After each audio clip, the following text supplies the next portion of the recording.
Baiklah, Oh gitu. Bapak Ari Christopher ya. Ya, Penampilan Pak. Bapak cukup baik ya. Namun kelihatannya kalah semangat dengan Pak Arif sama Pak Agung. Ya, tampilan semangat kan agak beda nih. Nah, itu perlu diperbaiki atau ya setidak-tidaknya gaya bersemangat itu kita tingkatkan.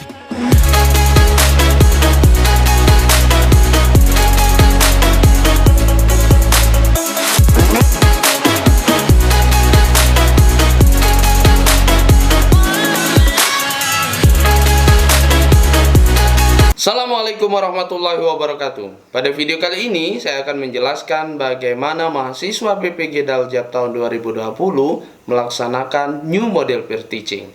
Penasaran? Kita lihat videonya.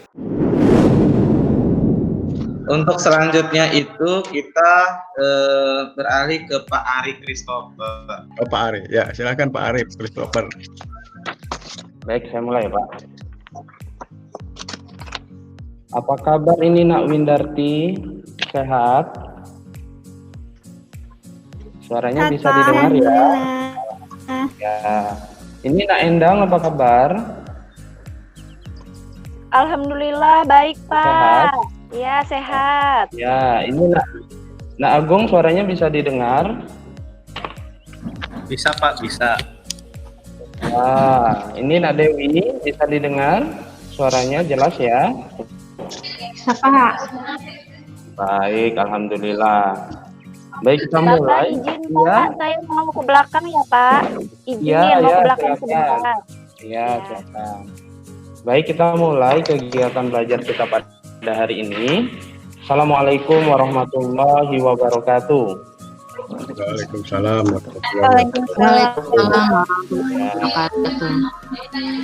Mengawali kegiatan belajar kita pada hari ini, marilah bersama-sama kita melafazkan basmalah. Bismillahirrahmanirrahim.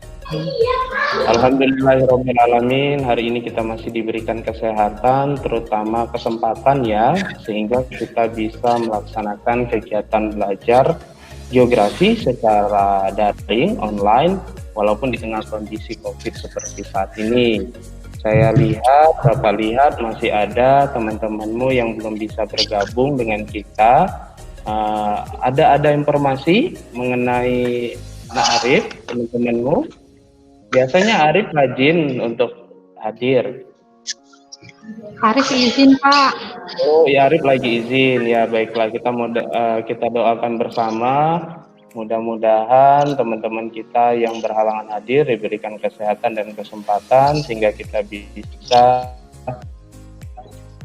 kembali bertatap muka dalam kegiatan belajar. Kita doakan juga seluruh penduduk Indonesia khususnya dan umumnya seluruh dunia dapat menjalani kehidupan dengan baik dan tidak tetap terjaga kesehatan. Dan mudah-mudahan kita doakan mudah-mudahan virus corona ini segera diangkat oleh Allah.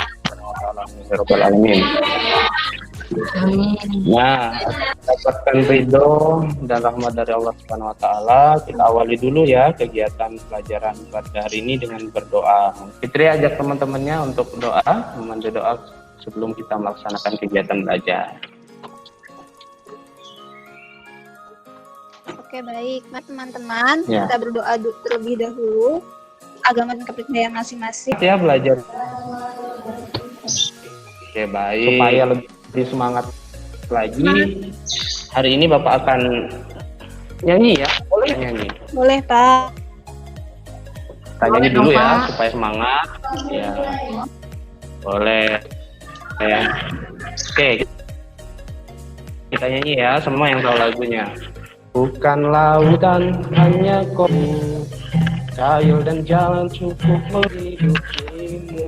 Tiada badai, tiada topan kau temukan dan udang menghampiri dirimu. Bukan lautan hanya kolam susu,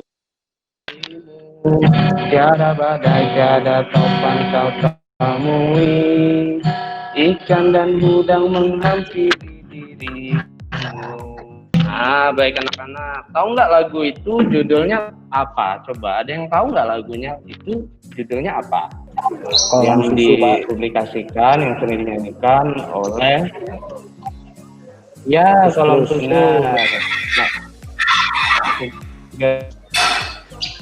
Nah, liriknya namanya Kus Plus, namun diciptakan oleh Yusuf Woyo. Mengapa Bapak menyanyikan lagu itu? Karena berhubungan dengan kegiatan pembelajaran kita pada hari ini. Di lirik lagu dijelaskan di situ bahwa Indonesia punya sumber daya alam yang sangat luar biasa.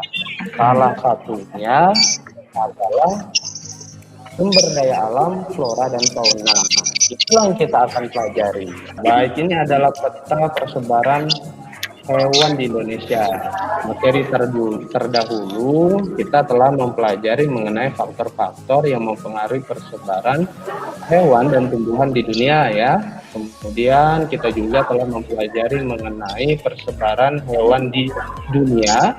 Nah, sekarang kita akan mempelajari mengenai persebaran hewan di Indonesia. Nah, jika Anda melihat pada peta yang Bapak tampilkan, di sana ada 3 persebaran fauna. Ada wilayah Indonesia, bagian barat, tengah, dan timur. Nah, pembagian itu dibatasi oleh garis Weber dan garis Watt ya.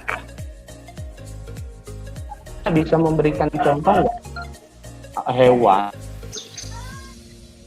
yang bentuk tubuhnya itu karnivor, tetapi sebenarnya dia hewan yang bentuk tubuhnya itu kita makan daging, tapi dia nggak makan daging. Ada yang bisa memberikan contoh nggak hewan apa itu? Yo, ada yang babi rusa, Pak. Babi rusa bertaring, ya, besar badannya, tapi dia makan rumput ya.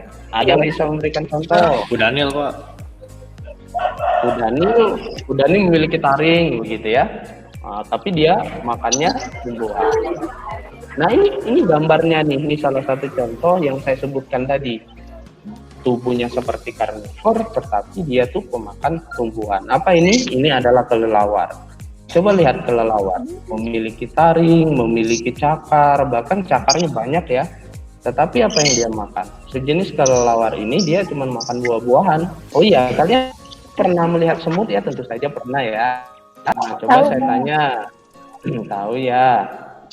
Ini Nak Julia coba. Kalau semut, penyebutan satu semut itu seperti apa, Julia? Apa? Koloni. Koloni kan banyak. Nah, Oh, kalau banyak. semutnya satu, menyebutnya apa? Seekor, Pak. Kalau benar, Bapak tanya ulang tuh. Memang semut punya ekor. Ngomong soal semut, kita harus belajar dari hal yang sangat sederhana sekali ya, termasuk belajar sama semut. Nah, pernah nggak kalian melihat semut yang baik sore atau pagi hari dia berduyun-duyun naik ke atas dinding, ya ke atas menuju ke atas rumahmu? Pernah lihat seperti itu nggak? Pernah lihat? Pernah ya. Nah, apa yang kita bisa pelajari dari kondisi tersebut? Coba ada yang bisa jelasin. Waktunya. Oh, waktunya beristirahat ya mungkin ya. Nah, anak-anak sekalian, kalau kalian melihat semut yang berduyun-duyun naik ke atas merayap di dindingmu, itu kemungkinan besar akan terjadi hujan. Mungkin karena faktor wilayahnya Pak yang hanya cocok hidup di Indonesia, makanya hewan tersebut hanya bisa bertahan hidup di Indonesia saja, sehingga di daerah lain tidak bisa hidup dan tidak bisa ditemukan di negara lain. Oh, baik, terima kasih, bagus sekali jawabannya. Ya, ada lagi yang mau menambahkan? Silakan. Jadi jawaban Julia bagus sekali ya, bahwa mengapa hanya hewan tertentu saja atau hewan yang bisa ditemukan di Indonesia sementara di wilayah yang lain tidak. Jadi jawabannya sangat luar biasa. Yang sama dengan di daerah Indonesia bagian barat sama dengan di Asia, karena pada zaman dulunya kan kita masih satu daratan atau yang disebut dengan Pangea Pak. Jadi ada kemiripan jenis hewannya, begitu pula dengan di Indonesia bagian timur yang hampir mirip jenis hewannya dengan di Australia. Mungkin itu saja, Pak. Oke. Baik, terima kasih sekali ya Nak Endang, begitu juga dengan kelompoknya, begitu juga dengan Nak Julia dan kelompoknya, beserta kelompok lain yang telah memberikan pendapat pada kegiatan belajar kali ini. Untuk memperdalam materi kita pada hari ini, anak-anak cek di classroom yang telah Bapak publikasikan berkaitan dengan LKPD. Nah, anak bisa search di situ, kemudian ada petunjuk pengerjaannya juga. Mungkin itu saja pertemuan kita pada hari ini. Mohon maaf apabila terdapat kesalahan. Marilah bersama kita melafazkan hamdalah. Alhamdulillahirabbil alamin. Saya akhiri. Wassalamualaikum warahmatullahi wabarakatuh. Baiklah, gitu. Bapak Ari Christopher ya. Ya, Pak. Bapak cukup baik ya. Namun kelihatannya kalah semangat dengan Pak Arif sama Pak Agung. Ya, tampilan semangat kan agak beda nih. Nah, itu perlu diperbaiki atau ya setidak-tidaknya gaya bersemangat itu kita tingkatkan. Bukan berarti tadi itu tidak bersemangat ya. Kalau suara tekanannya sudah cukup keras lah ya. Tapi semangat dari gesturnya kan beda dengan tadi Pak Agung, terus tadi siapa Bu Endang, semangatnya itu ada. Seorang guru itu kalau bersemangat, nanti kalau siswanya lulus itu nanti akan terkenang, ya akan terkenang menjadi guru yang dikenang. Wah, guru saya itu semangatnya luar biasa, rajinnya bukan main, biasanya gitu. Dan satu hal lagi, yang namanya kerja itu ya akan tampak kelihatan sebagai sebuah, kalau diniati ya itu ibadah, itu kan kelihatan. Kalau semangatnya tinggi ya itu kan insya Allah pahalanya besar. Tapi kalau asal-asalan kan pahalanya kan ya asal-asalan nih. Kira-kira semacam itu. Itu kemudian waktu, Pak, pengelolaan waktu Pak Ari ya kurang disiplin lah.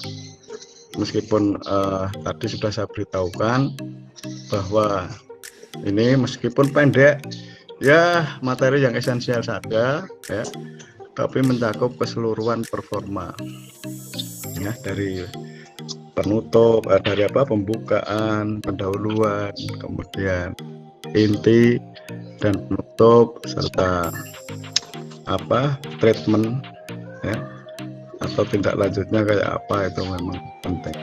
Oke, kira itu Pak Ari bukan jelek, bukan jelek Ya, Pak. tidak, cuma saya hanya ingin ditingkatkan. Boleh kan mencontohkan Ya. mencontohkan orang lain kan baik. Ini loh Pak Ari semangat, Pak Agung suaranya meskipun tidak sama persis, tidak bisa orang itu sama persis, biasanya kan begitu. Pak Ari. Ya, baik Bu. Tadi sebetulnya ada nilai plusnya kalau saya ya, nilai positifnya panjenengan Pak Ari itu sudah, anak itu kalau dipanggil namanya seneng, gitu loh ya. Rasanya sampai ke hati itu kalau dikenali.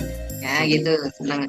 Kemudian panjenengan juga tadi sudah saya dengar menganalogikan materi panjenengan dengan mengunggah satu tokoh semut tadi ya untuk dibahas itu. Nah, itu sudah dianalogikan ya. Oke, itu sudah terpenuhi baik. Hanya catatannya masih sekali lagi kita kadang-kadang dihadapkan pada satu situasi di mana saya ini 60 menit tapi harus menjadi 20 menit begitu misalnya, atau saya itu 90 menit harus menjadi 45 menit gitu. Nah, sebetulnya saya menunggu tadi Pak Ari itu Pak Ari kan punya video bagus kemarin yang hanya beberapa menit itu durasinya ya. Hanya sedikit ya, itu sebetulnya bisa Pak Ari. Jadi bisa distrategikan materi banyak tadi itu dengan percepatan dengan penyampaian materi yang esensial saja. Oh, siap, Bu. Karena apalagi kita dihadapkan pada 15 menit saja ini, wah itu sesuatu yang sangat sulit gitu, sangat sulit. Sehingga percepatannya itu penjenengan bisa berpikir ke video membuat yang sesingkat mungkin, misalnya hanya 5 menit. Kemudian penjenengan di PPT tampilkan peta konsep saja. Tampilkan peta konsep, tampilkan video dengan durasi tertentu yang penjenengan batasi betul. Kemudian tampilkan layar ketiga itu dengan satu butir soal HOTS gitu aja. Nah, itu sudah nanti bisa digunakan untuk membahas, sehingga suasana HOTS-nya itu akan muncul di situ, karena anak itu inquiry sendiri. Jadi inquiry sendiri, mencari sendiri, anu sendiri gitu.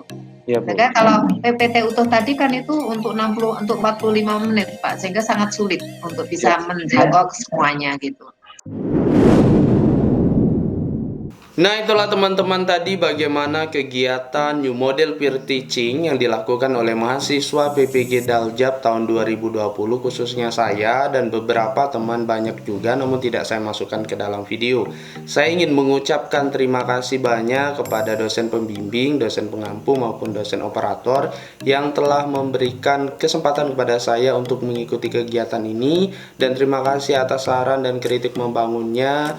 Banyak kekeliruan, banyak kelemahan dalam kegiatan yang saya sering lakukan dalam proses pembelajaran. Harapannya melalui kegiatan ini saya dan teman-teman juga bisa lulus, kemudian bisa menjadi guru yang menginspirasi, guru yang memberikan semangat, dan guru yang profesional ke depannya.